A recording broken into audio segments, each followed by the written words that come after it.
What is going on, everybody? Welcome back to the channel. After Sound here, bringing you Splinterlands content every single day. We also stream right here on this channel every Tuesday, Thursday, and Sunday morning, so come by and say hello.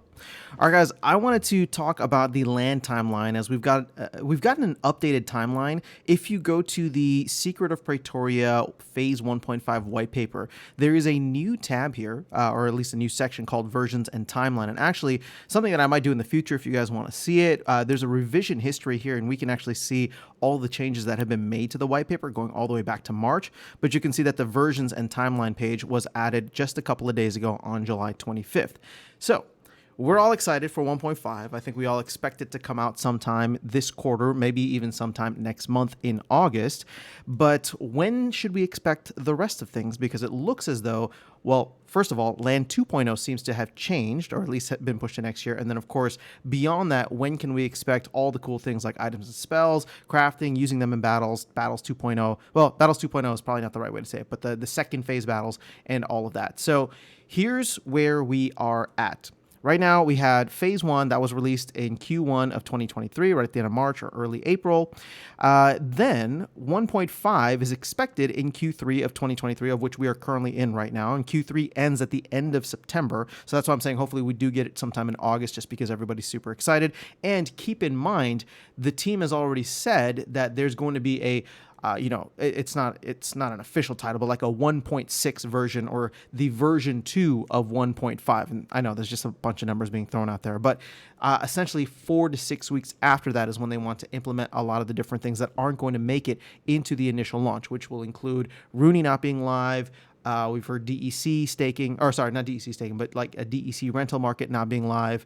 And of course, land surfing, which everybody's excited about. That's not guaranteed to be in V2, but I think the hope is that a lot of things that they want to iterate on, they're not going to wait until land phase 2.0, which now, as I said earlier, that's going to be the full buildings and then resource production with all, 50 plus different resources. And now that is something that we were originally expecting probably around this time. If you go back like a year ago today, or even just at the end of last year, the original timeline was to have land 1.0 out in Q1. Actually, it was supposed to be Q4 of last year, but then it got pushed to Q1, and then to have land 2.0 out in Q3. So we're obviously in Q3. We don't have land. We got land 1.0, but we're still very far away from land 2.0. And we're waiting on 1.5. So everything's obviously gotten delayed even further, but here's kind of where we're at in terms of, where we've been to where we're at. So we got land 1.5, land 2.0 is not expected in Q1 of 2024, which, I'd been kind of saying the way that the team is going like full blitzkrieg on land 1.5 and trying to get it out, I'm expecting them to take a collective breath afterwards and more so focus on other areas within the game, right? Land 1.5 a year ago wasn't a thing, but I think that the team or Matt or whoever it was creatively came up with a solution because they realized that 2.0 was going to be much, much further away. So hopefully 1.5 is going to be something that fills this void for us as we can start to get active, start to, explore the research of Pretoria, and of course, start to work our land in significant ways, eat up assets off the market, eat up DEC, all that fun stuff.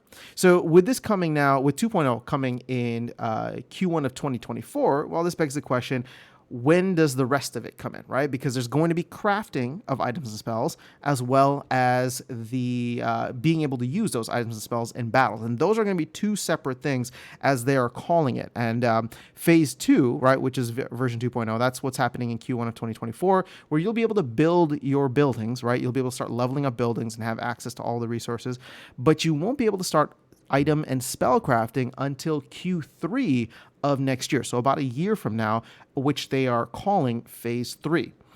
So at that point, we'll be able to take our resources, which we hopefully would have had like, 6-ish months or so to start accumulating and getting ready. We'll be able to take those resources, start building the items and spells with them, and then expected in Q1 2025. They're actually calling this not phase 4 or 4.0, but the final phase, which is items and spells in battles. So it's going to be, we'll just call it like roughly 6 months in between. Hopefully we're going to get 1.5 very soon, and then roughly 6 months after that, or 2 quarters after that is probably a more accurate way to say it. 2 quarters after that, we can expect to have the full buildings and resource production, all the different LPs that it's going to require, the full usage of DEC.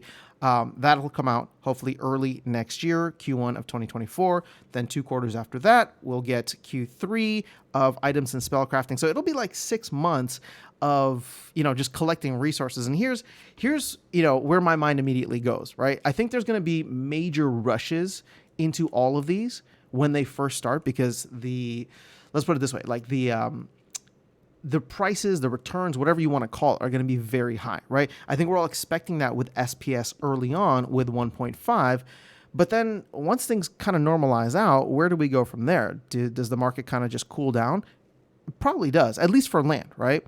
And then same thing, when we go to 2.0, we're going to get a crazy rush to get all of these resources, and people will probably be trying to get as much as they can. Now the question becomes, will those resources have any value before items and spells are able to be crafted? Because if they don't, sure, people are going to rush in and they're going to try to accumulate as much as they can.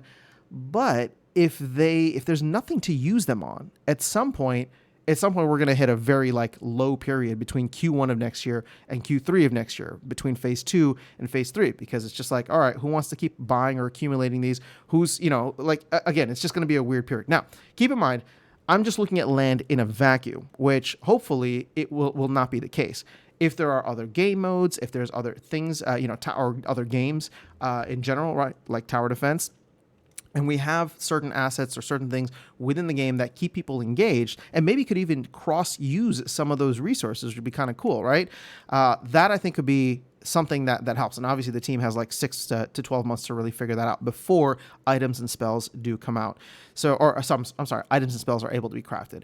But to level set for everybody, to be able to use items and spells in battle, and this is when we're expecting to have the whole 2-step battle, right? You put your battles out there, you select your team, and then you go and you're able to use an item or spell. That's really not coming for another 18 months. So again, just level setting expectations. I'm sure people will probably be disappointed with this, but I appreciate the team trying to probably at this point set very much more accurate, we'll call it much more accurate expectations on when we can expect these types of things. And if you look at where they've been so far, I mean, we are going to get 1.5, roughly 6 months or so after phase 1, right, at 1.0. So if it takes roughly that amount of time, right, 6-ish months or 2 quarters, I think that this is a very reasonable timeline to expect, to expect all of these different things.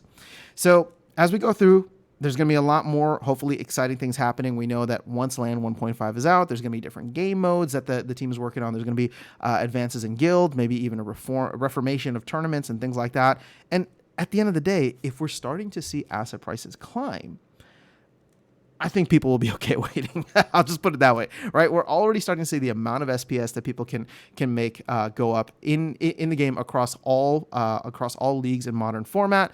And we're starting to see SPS climb up a little bit too. Now, granted, it's cooled off, right? We almost hit 2.4 cents, and now we're chilling at around 2.2.